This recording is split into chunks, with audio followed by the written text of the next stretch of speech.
Father, thank you. We praise you for this night. Thank you, Father, for all those who have come out, and I pray that you'd bless them. I pray that you'd speak to us tonight, God, that you'd encourage these parents, that you would really, Father, give us instruction and equip us, and that more than anything, you draw us close to you so that we could find in you the resource of strength that we so desperately need. And Lord, that you would bless our time together throughout these weeks that we spend together, and that everything that we say and do would be to your glory.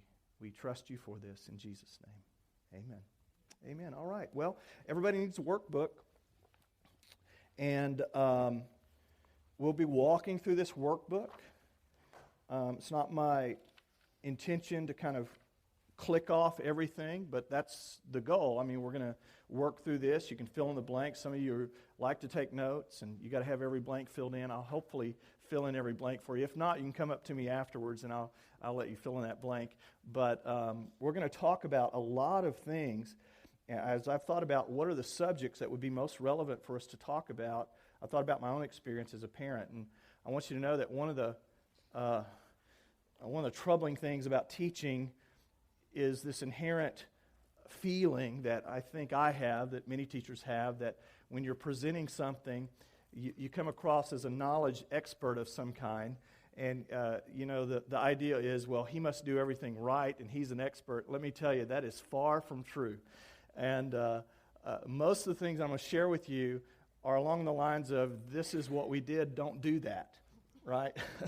Don't make the same mistakes that we made. And some of you have very young children. Some of you have a mix of both. Some of you have children who are a little bit older, maybe even teenagers.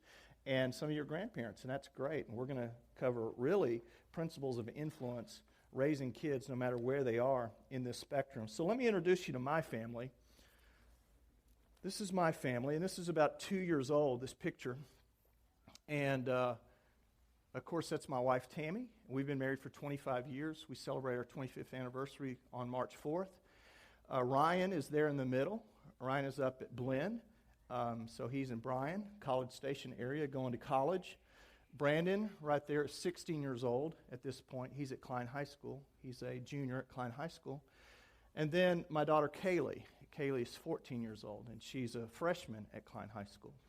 And so Tammy and I had this little thing going with our kids, and we never told our kids this, but we kind of had little labels for them growing up, not to lock them in, but we had an idea of what their personalities were like. Ryan, the oldest, was always a very compliant child.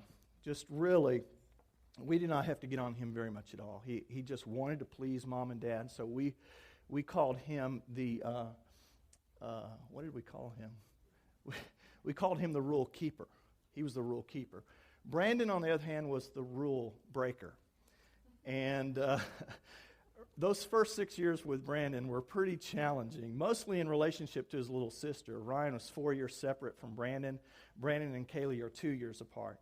And if you have kids that are that close, you'll know that the relationship can be a little strained. And that's the way it was with them. And now they're great. And then Kaylee, on the other hand, was the rule maker. So we had the rule keeper, the rule breaker, and the rule maker. And Kaylee thought that she kind of ruled the house, and she still has a little bit of that in her. And I remember one time I told her, I said, you're not the boss of the house. And she said, I know Mom is.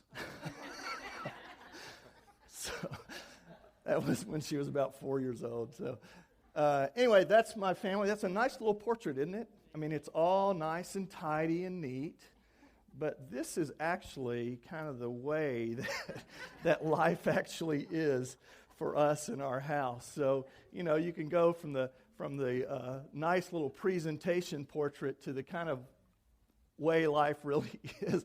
And if you knew my family, you would know the symbolism behind the looks and all the things that are going on in this picture. But this is life. This is family. And, we can come and we can pretend that we don't have challenges. Some are minor. Some are major challenges, though. Some are concerning types of things. We've had moments along the way where we were really, really concerned about how our kids were going to turn out. We had moments like, oh, man, this is scary. And a lot of prayer and a lot of introspection and a lot of moments of God help us. And I would say this, we're not out of the woods, but we are to the point where we've invested, where we've done some things, and with the Lord's grace, more than anything else, that we just are blessed with our kids. We really are. We have wonderful children who love the Lord, who've got their heads screwed on straight at this point, who are seeking to do the right thing, and who are doing well. And we're thankful for that. They're not perfect. We're not perfect. We've got a long ways to go still.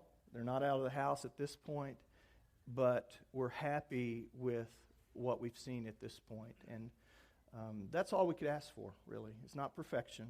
Is that we keep them between the ditches, and that hopefully they end up to a point where, they've got some things going on that are exciting and full of potential. And I know, regardless of where you are in the parenting process, that's your hopes. You come to this with hopes for your family. I think about it, there's nothing that tugs the cords of our hearts like our children, like the sense of family. God wired us for this. He made this a part of our existence because it's the basic social unit, and that is something that is precious to God. And we want to give our very best to it. We have high hopes for it.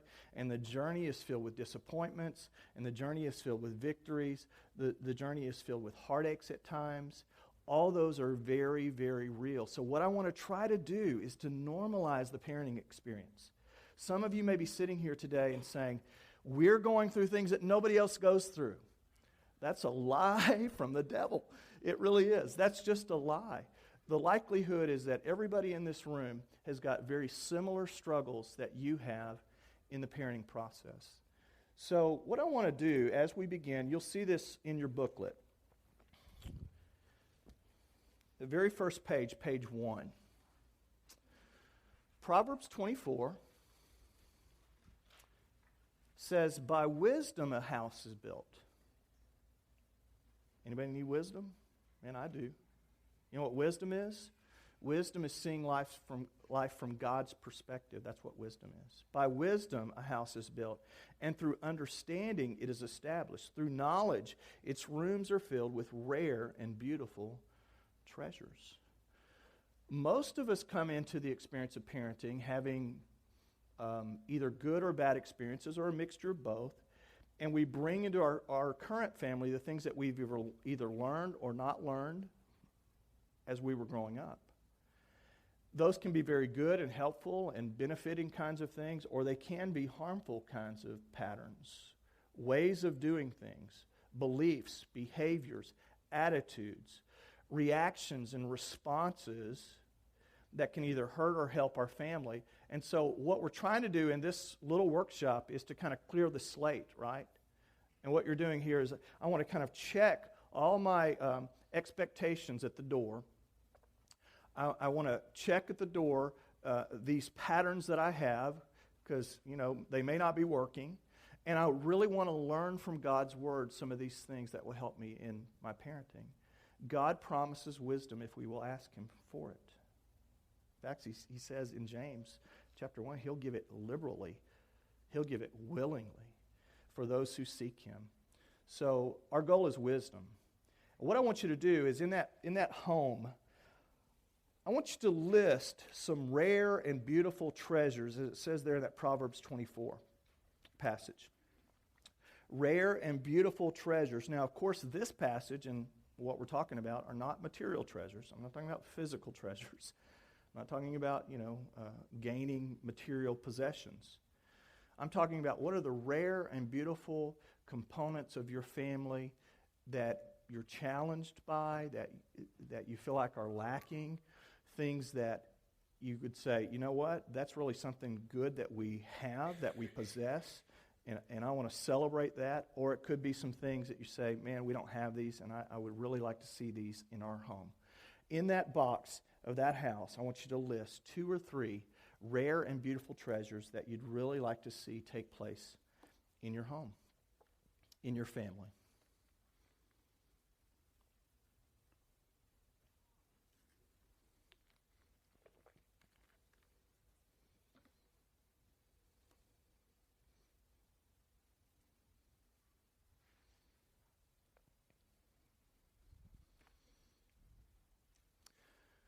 Now, let me ask you, who would share theirs in kind of a generic, non-detailed, non-personal way? But what would be something that you really hope for in your family? Obedience. Okay, good. What else? Peacefulness. Good word. Peace, meaning the lack of conflict. Good. What else? Patience. Yeah. Respect.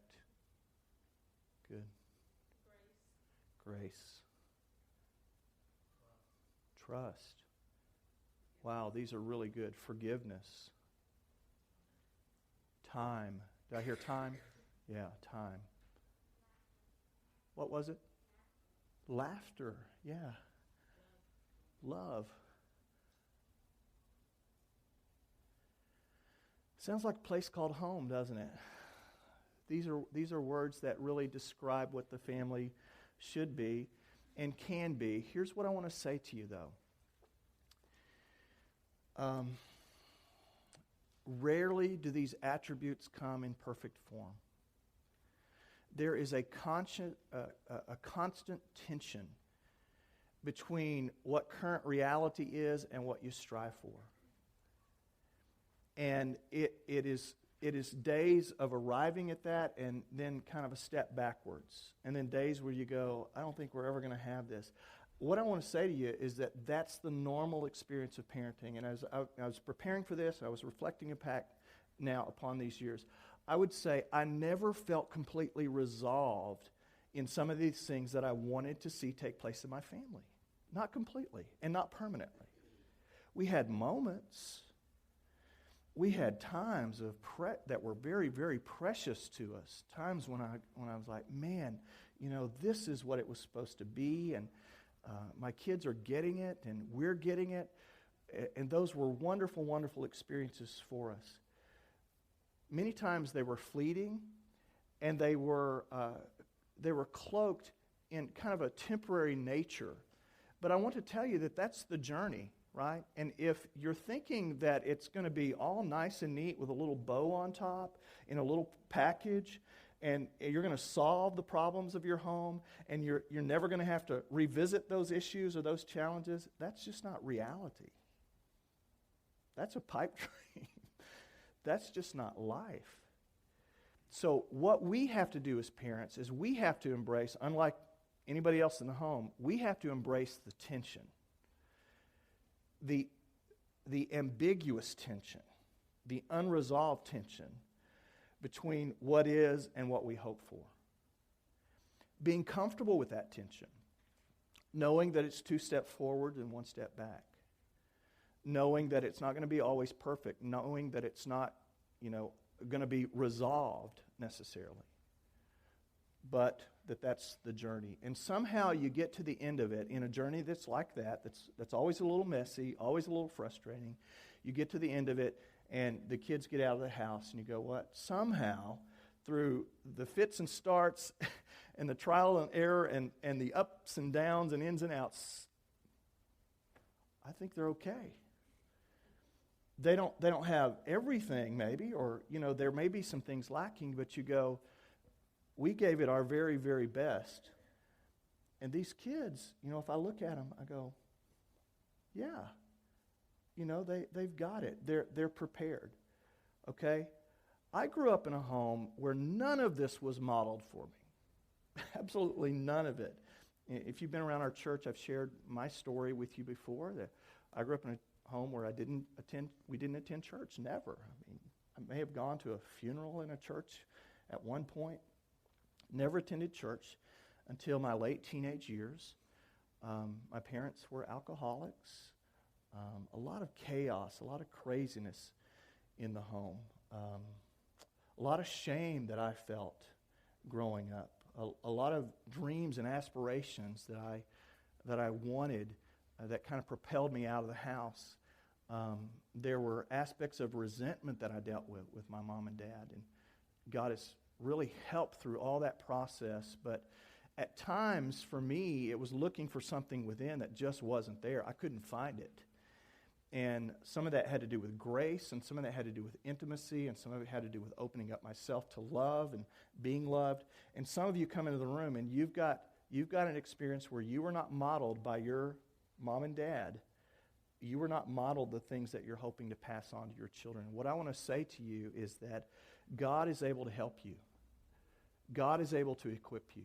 And by God's grace and your humility and your willingness to grow and learn, you can pass on to your family a baton of blessedness, a baton of hope, a baton of blessing, whereas what was passed on to you was a baton of brokenness. But you can give your kids something that you didn't even receive yourself. Some of you grew up in very, very loving and stable and healthy. Hey, Dennis, this is ringing. Okay, thanks. Well, you grew up in healthy homes, and, man, you're passing on to your kids the things that you got from your folks, which is wonderful.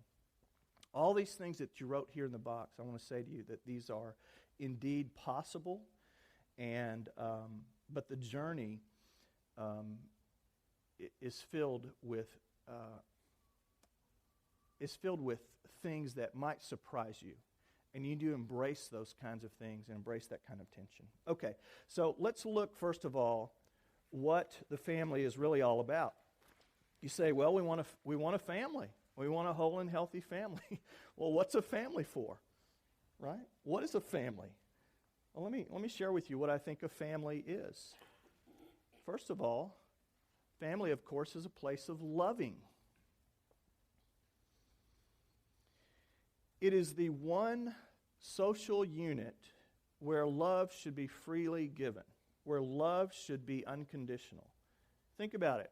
Where's the one place? We have a little plaque on our entryway in our home. It says, life takes you to unexpected places, but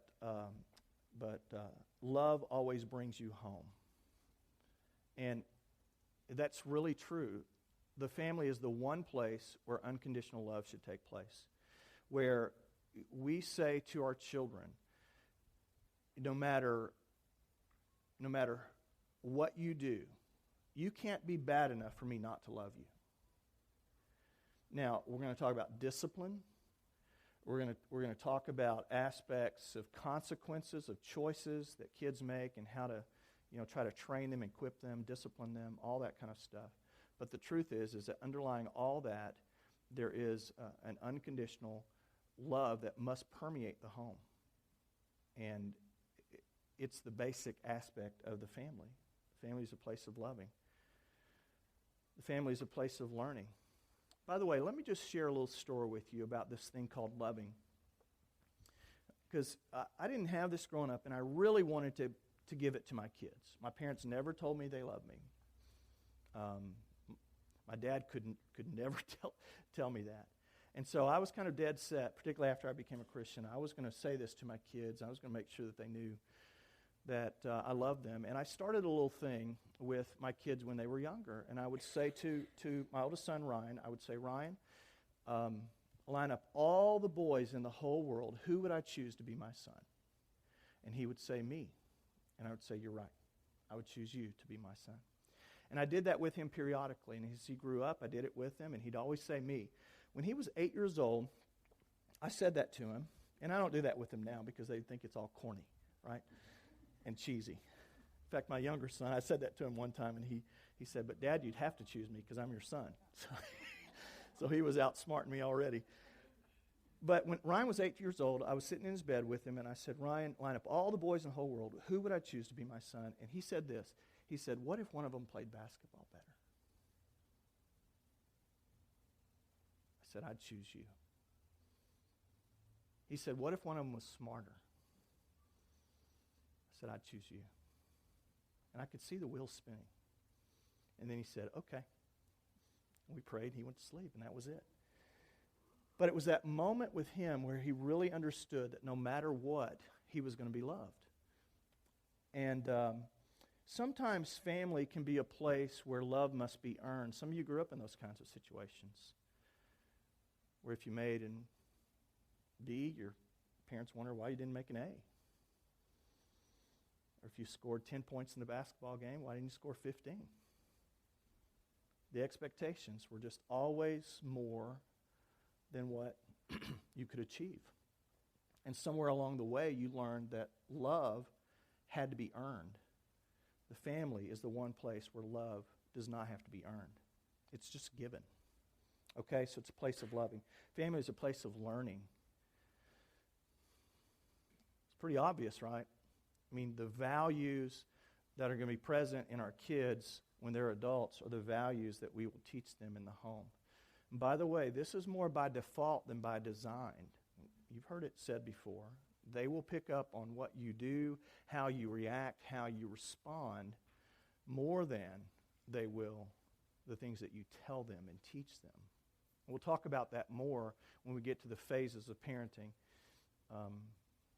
But, you know, you tell your kids not to lie, and then somebody calls you on the phone, and they answer the phone, and you tell them to tell the person on the phone that you're not here. You see the disconnect?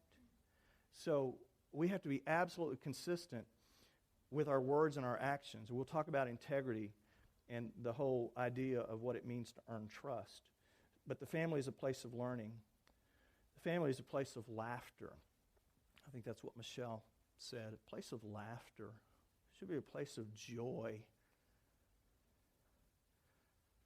It should be a place that your kids want to return to, right? A place of laughter, of fun, of joy, a positive experience. I'm not talking about giddy. I'm not talking about being superficial. Authentic laughter, authentic joy, though, is what the family is supposed to be. And then the family, this might surprise you, is to be a launch pad for ministry. It's a preparation. It's an equipping of our kids to go out and get this, to do more than build a career. And I hope your vision for your children is beyond get a good job. That's a shallow vision. That's setting the bar pretty low. You want your kids to have a vision that they can make a contribution to life and to people. Now, that can be through a career. But the ultimate goal is that they would see themselves as significant in the world to some degree because they are making some kind of contribution that's for the betterment of other people. And that's what I mean by ministry. That they are going to be kind of people-focused as they leave the home. That regardless of what their career is, that career could translate into helping people, into blessing people, into making a difference in people's lives. And so the vision that we're to instill in them is this aspect of serving humanity in some way. Serving other people. And of course, we have to model that ourselves. But the family really is a launch pad for ministry. Okay? Now, the Gale group came up with 6 signs. I think it's 5 or 6 signs of a healthy family. Let me share those with you, because this is good because it gives kind of a comprehensive overview of what we need to shoot for and what we need to target. They said this: healthy families maintain a spiritual foundation. Now, we'll talk about that in the very last session that we have together at the end of the few weeks. We'll talk about what it means to build a spiritual foundation. The truth is the things that our kids will learn about God are going to be seen in mom and dad. And so healthy families are able to pass down that spiritual foundation to the kids. Healthy families make the family a top priority. There should be no other relationship, no other commitment, no other priority. There should be no rival to the priority of the family. Now, does that mean, we'll talk about this more, but does that mean there's no give and take? Absolutely, there is. There is. Some of you have jobs where, they're pretty demanding from a time standpoint. And we'll talk about how that looks and what the balance is between those things. But in your heart, Malachi 6 talks about how one of the signs of spiritual awakening And it's talking about the culture in general, but in Malachi 6, it says that God will return the hearts of their fathers to their children and the children to their fathers. It's a heart issue. It's a matter of the heart. And the truth is, some of us men in particular need to ask ourselves the hard questions. Is what does our heart really beat fast for? What are we really passionate about? And ask God to change our desires. Because we can get so consumed with the career, so consumed with, the job, that in truth, what we really desire, what's really at the center of our heart, is something else than our families. So family's got to be the top priority. When push comes to shove, what do you choose? That's a great way of telling you what your priority is.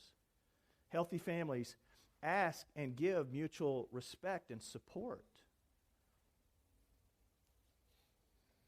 Now, these are the outcomes, right? We need to talk about the journey to these outcomes. These are the outcomes. They're going back and they're looking at healthy families and they're saying these are the things that they do already. But healthy families ask and give mutual respect and support. There is a general support of one another in the family, and that takes place not only from the parents to the kids, but the kids to the kids. And we, as much as possible, we expect our kids to support the other kids. So if my son has a basketball game, my daughter goes to the basketball game because we're at the basketball game. If my daughter is cheering as she does, we go to the cheer event. The brother goes to the cheer event. He's not always happy about it, but he's there, right? So it's this mutual support. It's learning that family sticks for one another. Family supports one another. Family shows up for one another. Next, healthy families communicate and listen. Oh, man. This is convicting. Communicate and listen. We're going to talk about some aspects of communication. And a lot of this has to go with unspoken expectations. But healthy families speak their expectations to one another and talk about those expectations and actually have some time to listen to one another. Now, again, it's not always perfect, but this is one of the signs of a healthy family. And then next, healthy families value service to others. We serve one another.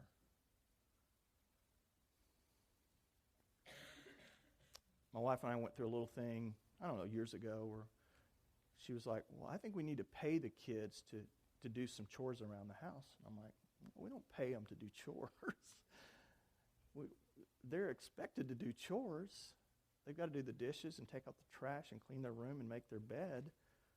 We're not going to pay them. We're teaching them that in order to support the family, to be a responsible member of the family, that they're going to get paid for it. No. So, healthy families serve one another. And, this thing of trying to teach our kids about serving. Mom and dad are serving a bunch. And a lot of times we're not asking our kids to do it. And so this aspect of service to one another is really important. And it's a sign of a healthy family. Now, on the bottom of page 3, I want you to see that wheel, okay? And here's the last one, by the way. Healthy families expect and offer acceptance and forgiveness. There's a series of starting overs.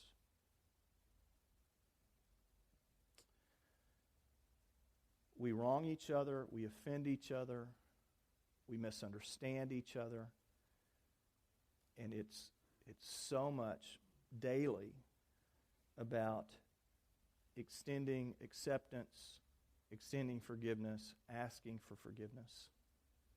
It's just kind of the way it is. So healthy families expect and offer acceptance and forgiveness. Now, on the bottom of the page, you see that wheel. What I'd like for you to do is to mark on that wheel on each of the lines. So you see spiritually alive, that's the spiritual foundation. Family is a top priority, mutual respect and support, acceptance, forgiveness, service to others.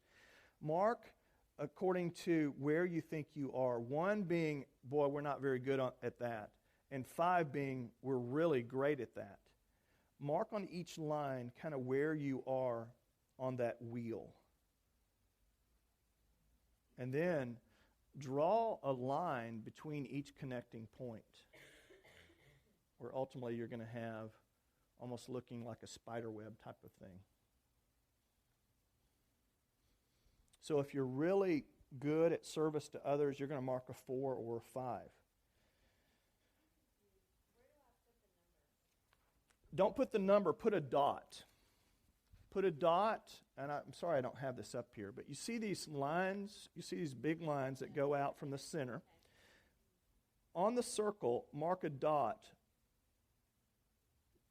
The inner circle is 1, the next circle is 2. Mark a dot on that line according to where you think your family is in that characteristic.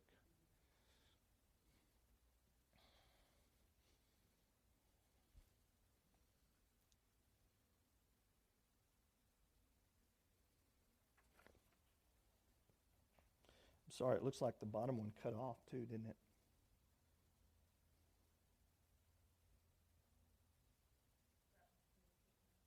Yeah, that's communication. Sorry, the bottom one is communication.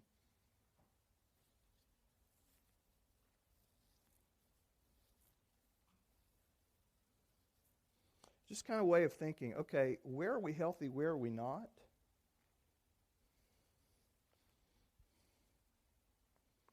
How are we in service to others? How are we from a spiritual standpoint? Is family a top priority? Do we have mutual respect, support, acceptance, forgiveness, that kind of thing?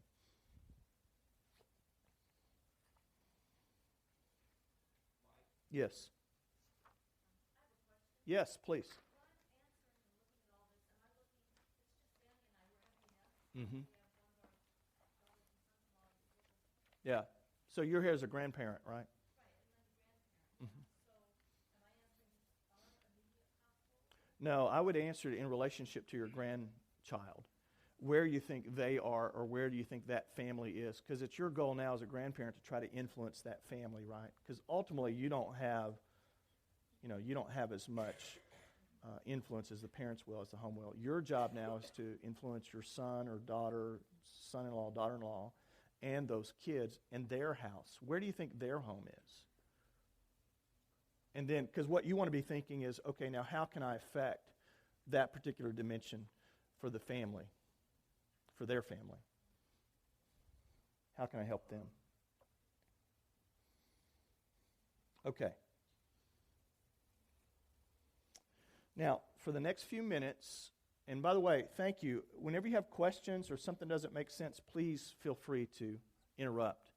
Because if you have that, probably somebody else does. For the next few minutes, let's talk about this thing that I like to call the parent trap. And this, in particular, has to do with matters of time and time balance. We start this because this is where most of us really, really live.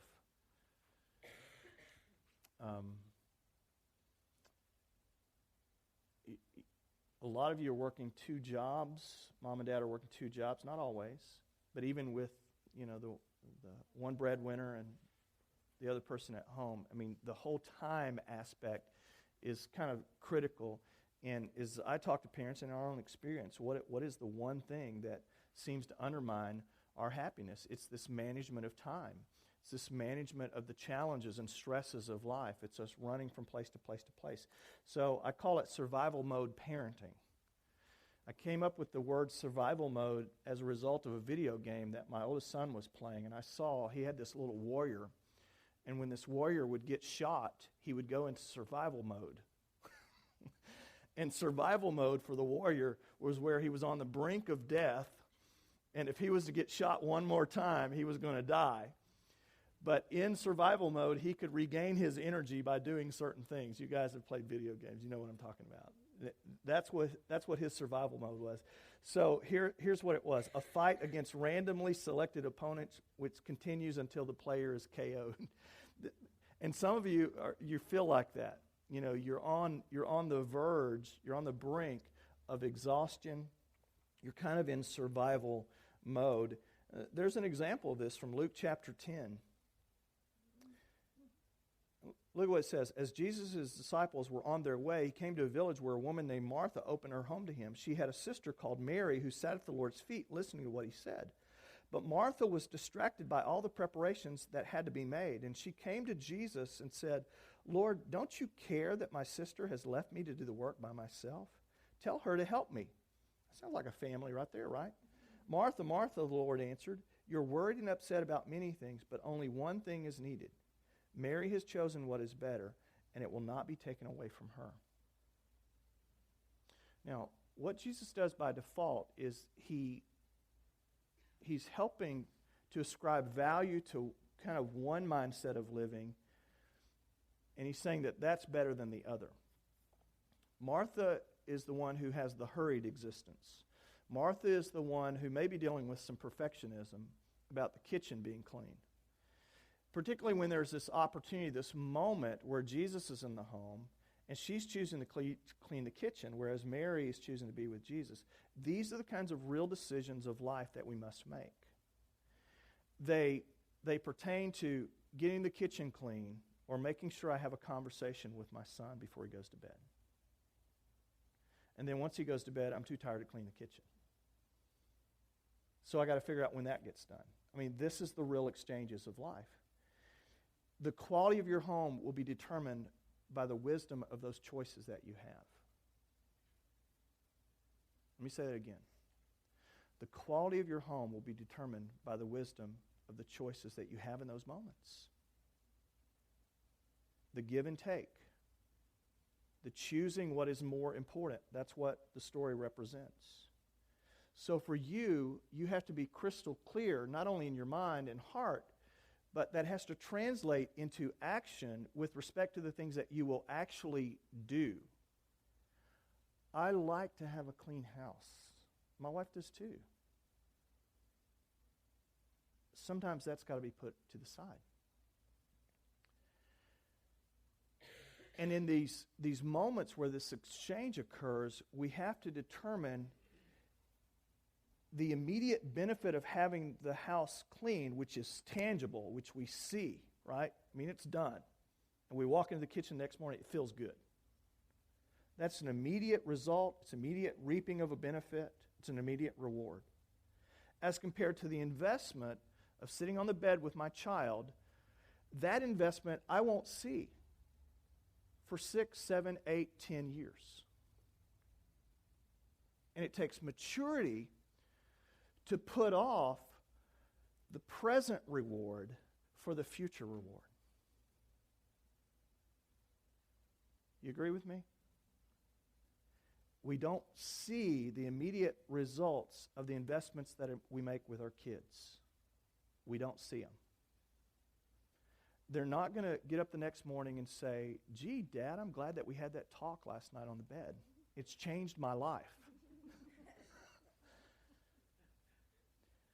But what I want to say to you is that, and I've had to learn this myself, is that the context of creating those kinds of opportunities is more important than the immediate rewards of having the bills paid and, which is important, obviously, and the kitchen cleaned and everything all nice and tidy.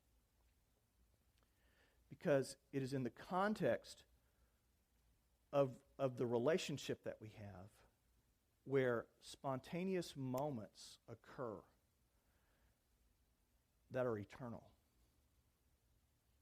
And that night when I was laying on the bed with my oldest son, I wouldn't trade that for anything. But I had to sit on his bed for 8 years to have that one moment. Those moments are not pre-programmed. They're not. I wish we could program them, right? Tonight I'm going to have a moment with my child. It's going to be one that I'll remember for my lifetime. Those are spontaneous and result from me being there. They result, now if I was in the kitchen cleaning, the moment wouldn't have happened. They result from a decision that was made that over time would reap a benefit of some kind. So that's the parent trap that I'm talking about. Here's some signs of survival mode parenting. We've all been there. And by the way, I'm not saying that you can always avoid survival mode parenting. Survival mode is sometimes, I'm not giving up type of thing, but frequent, constant sense of feeling rushed. Difficulty making decisions, maybe. A decreased ability to love. What you feel more than love is frustration because the tank is empty. A sense of being unconnected with God. God seems distant. You seem like a friend. Prayers are more shopping lists or cries of help, that kind of thing. Those are some signs of survival mode parenting. I think you know when you're there. Let's understand this resource of energy as opposed to fatigue. I think what happens with parents and parenting is that there's a type of fatigue that's not always kind of solved with a good night's rest. It's more of a soul weariness, a soul fatigue. And I think part of the normalization of this is that there are years where you either feel that or are close to that. I'm not so sure I can offer you much help. I'll just be honest with you. Parenting wears you out. There's always something going on, particularly when the kids are under 7 or 8 years old. And you got to figure a way of just embracing that tension to the point that you don't fall off the cliff. And there are some ways to do that. But this resource of energy, it makes everything possible that we do. It's a finite quality. And here's the word for perfectionist, is that you don't have time to get everything done. You just don't. And you're going to have to be okay with that. Because it's a finite amount. Burnout begins when demand exceeds supply. So it is this constant thing of figuring out for you, whatever that means. It could be recreation, it could be that date night, it could be some time alone, it could be that quiet time in the morning. Figuring out for you, it could be exercise. Figuring out for you what is going to fill that tank to the degree that the demand won't exceed the supply. That there's enough there. And it may be below the quarter tank mark, close to the red line of empty, but there's still enough there so that you can make it. Since it's vital, it should not be squandered on non-essentials. Come on, guys, let's face it. This is true of me. I can complain about time. I can complain about a lack of energy. But the truth is, I spend my time on some things that are just, they rob me of energy. I could watch television for a couple of hours. Certain things that I do, that I piddle. I'm not talking about programming every moment of your life. Please hear me. There's a need for downtime. But the truth is, if we were to look, we could probably see that there are some non-essentials that we're committing ourselves to that we need to let go of. Some time wasters, some things that are in there that could be replenishing to us if we weren't squandering them. And we need to tell the truth to ourselves. One of the ways that you will not solve this issue is by claiming to be a victim. Because it'll crush you. If you believe you've lost, then you've lost. Ask the Lord to empower you, to give you a mind of, this can be done, doggone it. I will be victorious over this. I will find energy. I will find the ability to give to my kids the things that they need and not lose myself in craziness. I will not be a victim. Because if you've determined that you're a victim and there's nothing that you can do, you have no control, then you're really in sad shape. And I just want to say to you that that's a lie from the devil. Let's keep going. Breaking free from survival mode. We need to pause, pray, prioritize, and keep people as the focus. And I want to share a few things about time before we leave today, and about time management. That's why I kind of need to hurry. Yeah, that makes sense, doesn't it? Pause, pray. What an irony. The problem is that I'm talking too long on the other stuff. Pause, pray, prioritize. And people, I mean, think about this. We need moments of pausing, breathing, replenishing. We really need to pray. Somebody says, well, I'm too busy to pray. You're too busy not to pray. That's the mindset. Prioritize. This is all about saying yes to certain things and no to other things. And if you can't say no to some things, it's going to be a big problem for you to really value, affirm, and prioritize your family where it needs to be. Somebody once said, it's easier to say no when there's a deeper yes within. What is that deeper yes? What is that thing that's passion? What are those things in that house that you put? Those are the things that you want. And that deeper yes should allow you the ability to say no. I got an invitation today to go to lunch with somebody that was pretty, reputable. And it was through the college. And I'm looking at things and I'm going, this would be nice, but it doesn't fit. Where does it fit in the priorities? It doesn't fit in my family. It doesn't fit here at the Brook Church. It really doesn't fit with my job. I said no. It was a commitment that I just didn't need to make. So those priorities are sometimes about giving up things that seem nice and shiny on the outside, but they really don't fit with what's most important. And then people. People are what matters most, right? So make sure that your priorities are focused toward people. In Psalm chapter 90, and I want to ask you for some feedback on this. Psalm chapter 90 is the oldest psalm in the Bible. Thousands of years old. It's got such wisdom for us today, though. You'd almost think it was written by somebody that was living in 2014. It's a prayer of Moses. That's how old it is.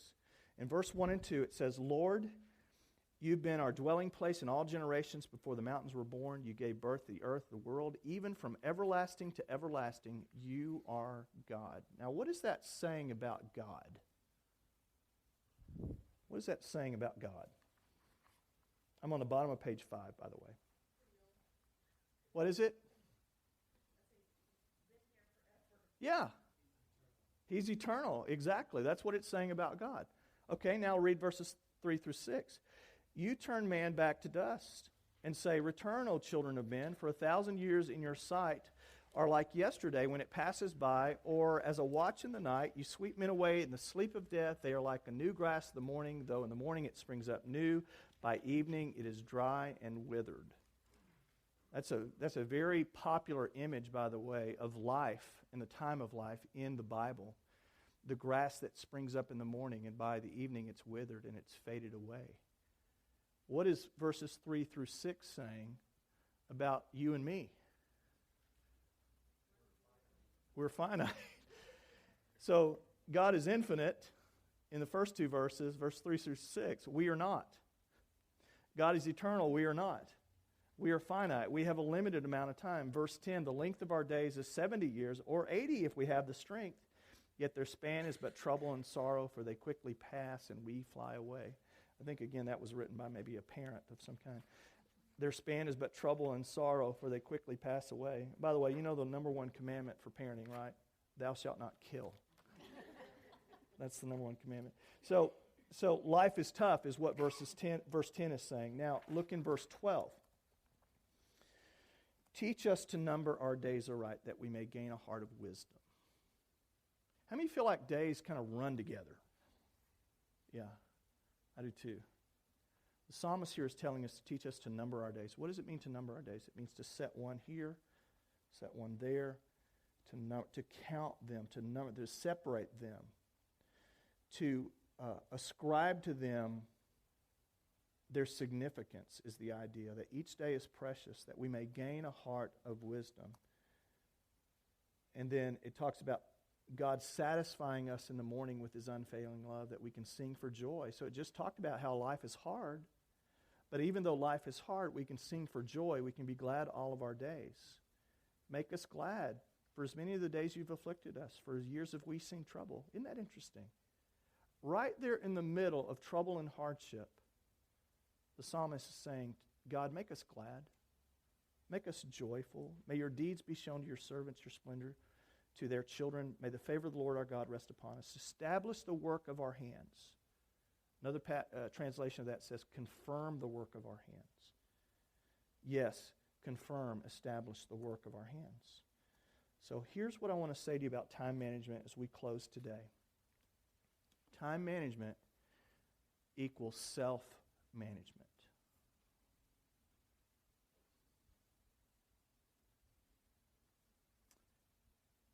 It's that word that's found a lot in the Scripture that we don't like in our culture. The hyphenated word is self-control. That's what time management is. See, time management is really a misnomer. It's really not an accurate phrase. Why? Because we cannot manage time. 60 minutes an hour, 24 hours a day, 7 days a week, 365 days a year. We can't do anything about that. It's clicking. We can't manage that. We can't control it. We can't stop it. It just keeps going and going on. We can only manage ourselves in relationship to time, right? Next, we cannot control how much time we have. We can only control how we use it.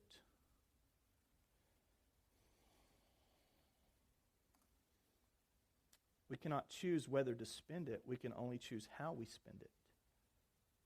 Think about it. Time is the only resource that must be spent the instant that it is received. You can save money. You cannot save time. So I want to save time. You really can't save. You can manage yourself in relationship to time, but you cannot save time. And here's what Paul says in Ephesians 5. He says, "Oh, be careful how you walk. Not as unwise men, but as wise, making the most of your time, because the days are evil. So then, do not be foolish, but understand what the will of the Lord is." Now, there are two words for time in the New Testament. And I don't think it's in your booklets, but the word is kairos. The English would be K-A-I-R-O-S, kairos, which means the right moment, the right time. It could be translated opportunity, as it is here in Ephesians 5. The passage I just read for you in Ephesians 5 says, making the most of your time. The New International Version, which gets it right, the actual translation, says making the most of your opportunity. The word kairos is in this passage, which means the moment, the opportune moment, the propitious moment, the right moment. The other word in the New Testament for time is the word chronos. Chronos. And you're familiar with chronos, right? Chronological, right? It's linear time. Kairos is the moment. Chronos is the minute. Chronos is literally the 60 seconds per minute, 60 minutes per hour, that kind of thing. That's chronos. And here's what the Bible is saying. When we as people number our days and we make choices, we're not a victim. We make choices with our time. Those choices can turn minutes into moments where the chronos and the kairos intersect. It's where what is eternal in the kairos meets the temporal, which is where we live. The ideal here is that you can put moments into minutes if you will be careful with how you use your time and if you will use it wisely. And I want to remind you that that takes place, though, in the context of making the right choices where spontaneous moments will occur. You can't program the moment with your kids, but you can put yourself in the position where you can have those moments. And that's the key. Be careful how you live. So it means priorities. And think about it. If you don't do now what needs to be done, when will you do it? Now, one of the things inherent with this, is the feeling of guilt, and I'm not for sure how to help you with that. I know where I live with respect to this. It's tough. But you saying to yourself, I've got to be more wise in my time. And I've got to keep priorities the main thing here. And I've got to be diligent to say no. I'm telling you, some of you are going to have to say no to some things because they don't make the list. They're not on the top. I know a guy that almost lost his marriage because he wouldn't quit playing softball with the boys twice a week. And I said to him, Josh, you need to grow up. You're a husband. You have a child. And you want to play softball. What is it that is on your list? Nothing should rival those key priorities that you need to make. So insanity is doing the same things over and over again, yet expecting different results. Some of you are in that parent trap. You're in that downward cycle, right? And you're doing the same things, but you've got this, man, I just wish life were different.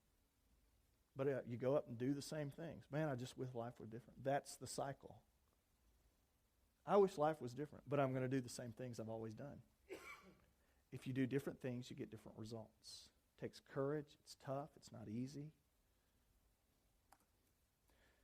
Do the same thing you've always done, you'll get the same results. Life is short. Have the courage to live it differently. And then integrity is when my schedule matches my values. That's integrity. And what we're going to talk about integrity in detail. I can't remember where it is. I think it has to do with, we talk about building trust. And we're going to talk about exactly what integrity is, and I hope it's going to be encouraging to you. Okay?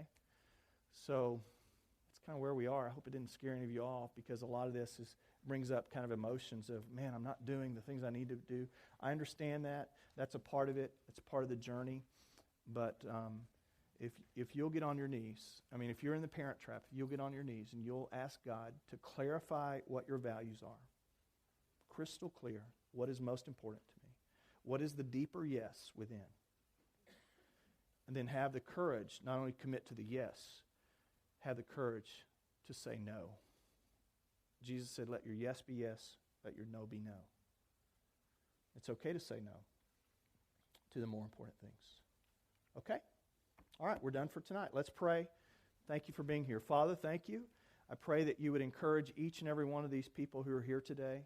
I pray, Father, that you'd give them wisdom as you promise, and that, Lord, you would encourage our hearts more than anything. In the middle of a crazy world, in the middle of being so busy, I pray, Father, that you would help us not to be victims and not to be swept up in the current of what everybody else is doing. And sometimes, Father, that means desires that really do not honor you. They're material desires. They're desires for acceptance. They're desires for belonging that really don't match the commitments that we need to make to our marriage and to our families. So help us to have the kind of wisdom that accompanies courage to make the choices that we need to make in our lives, to be a blessing to our family, a blessing to our kids. Go with us now as we leave, and keep us safe as we go home, and bless us in our nights with our families. In Jesus' name, amen.